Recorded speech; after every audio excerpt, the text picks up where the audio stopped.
and correct.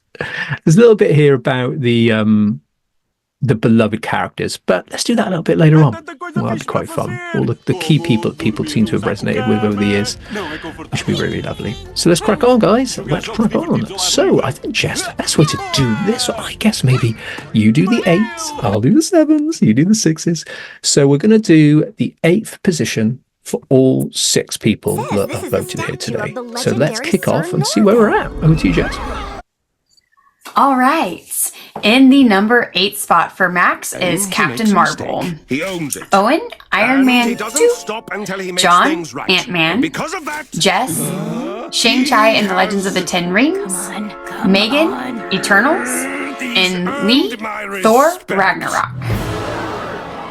Oh, wow. What an interesting combination, isn't it? Captain Marvel, Iron Man 2, Ant-Man, Shang-Chi, Eternals, and Thor. I mean, wow, we're kicking off here with a bang. We're going to go through these lists at the end, I think, rather than go into too much detail. We don't want to give it away, guys, when people are happy. So there might be something there that you particularly love, so you may already be voting for them. Because remember, you're here to vote here today, guys, to pick out your favourite list. I hope you got a pen and paper as well, guys. You write yours down. Right, in 7th position for Max, we've got Captain America, the Winter Soldier. First time we've seen that. Owen's got Spider-Man, No Way Home. First time we've seen that. John has got Captain America, Civil War. The first time we've seen that. Kicking us off now. The 7th position for Jess is Ant-Man, which is 1 above John.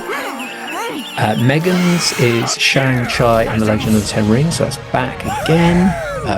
Lee's got Doctor Strange. That's the first time we've seen that. So we are ticking a lot off the list. So far, no Infinity War, no Endgame. I wonder why. So, 6th position, LTJS. All right, in the 6th position, we got some movement. Max has Doctor Strange. Owen, Captain America, Civil War. John, Avengers Infinity War. Jess, Doctor Strange. Megan, Spider-Man No Way Home. And Lee, Guardians of the Galaxy, with their first appearance on the list. Yeah, sure is. Got 2 Spider-Man now. Guardians is rocking up the show. Doctor Strange doing quite well so far, to be fair. And now we're starting to see a few more Captain Americas. So we're not getting many Thor at the moment, are we? Which is interesting. So yeah, let's see what happens next.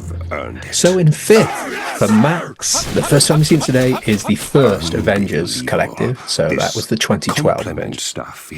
Owen is showing up with Black Panther. First time we've seen that. This, remember, is the only one that was nominated for Best Picture Oscar. John has put Endgame in his 5th slot. So the big boy movies, I can't wait to see what else he's got above those.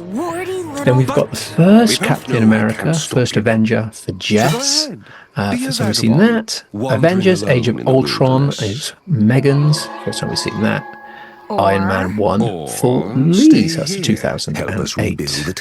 Right, it's getting very tasty now, isn't it? Right, let's jump straight into 4th. Over to you, Jack. In the 4th spot, Max has Doctor Strange, the Multiverse of Madness. Owen, Guardians of the Galaxy. John, Spider-Man No Way Home. Jess, Black Panther. Megan, Avengers Endgame. And Lee, Spider-Man No Way Home. I'm coming for you. Amazing. And when I find you, God, it's all over the place. It's hard to know who's winning at this point. You'll know at the end when we do the big results. But yeah, first time we've seen Multiverse of Madness, if we could see that. We've seen everything already, haven't we, there? Yep. Spider-Man's been pretty solid. Speaking of Spider-Man, in 3rd spot for Max is Spider-Man No Way Home. It's all the same Spider-Man. That's one key takeaway here. Wonder why, maybe it's because there's 150 Spider-Mans in it. That might have swung it. In my 3rd position, we've got Captain America, the Winter Soldier. In John's, we've got Captain America, Winter Soldier. Yes, 2 in a row. Iron Man 2008, that's Jess's number 3 slot. Megan has got Captain America Civil War, so she hasn't got Winter Soldier, but she has got Civil War, so that's very interesting.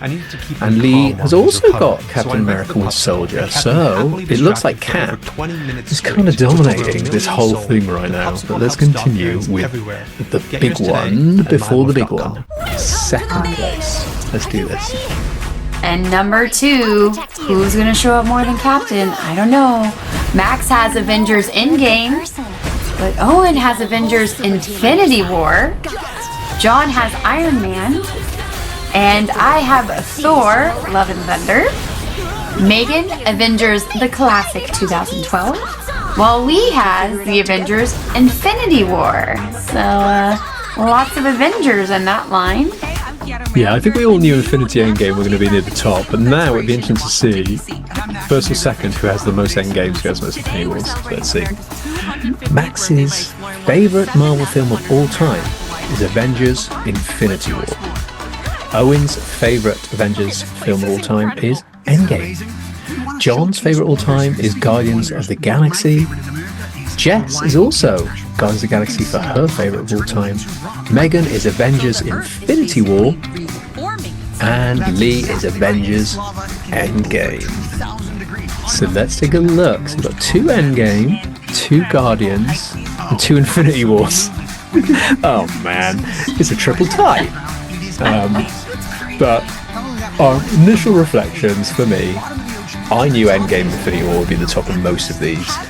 So I think it's really important to honour the ones that in the top 2 that aren't. I think that's really, really good. So Guardians of the Galaxy and John's and Iron Man second is really cool. I love the fact that you've got Thor, Love and Thunder. That's really, really good. The first Avengers getting a second spot for Megan. That's really, really cool.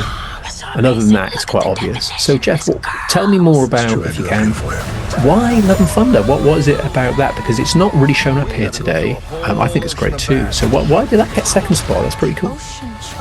So I think of all the movies, my girl, Natalie Portman, but what I loved about this movie is I think it was so misunderstood, and there was a lot of just hate on this movie, but the misunderstanding, and surely this is not a spoiler alert for anybody watching the show, but I loved Love and Thunder because when Jane Foster takes on the power of Thor, it's actually meant for love. Like Thor gifted her that to protect her and look after her. So it's like this ultimate love that he gave for her, and you just don't see that a lot in movies, like, you know, true deep love where you're willing to sacrifice and give up.